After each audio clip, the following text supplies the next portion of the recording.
మాటలు ఆయుధాల కంటే పదునైనవి. వాటిని మనసుకు దగ్గరైన వాళ్ళ మీద వాడకండి, తట్టుకోలేరు. అవమానం అనేది మనలో పట్టుదలను మరింతగా పెంచాలే కానీ పిరికితనాన్ని కాదు. జీవితం మరింత కష్టంగా మారినప్పుడు మీరు మరింత బలంగా మారాలి. గుర్తుంచుకోండి, సమయం ఎప్పుడు కూడా ఒకే చోట ఆగదు.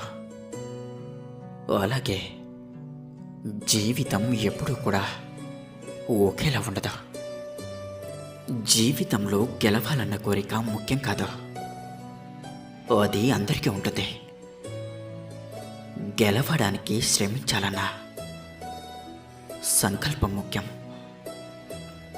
అర్థం చేసుకోలేని వారి దగ్గర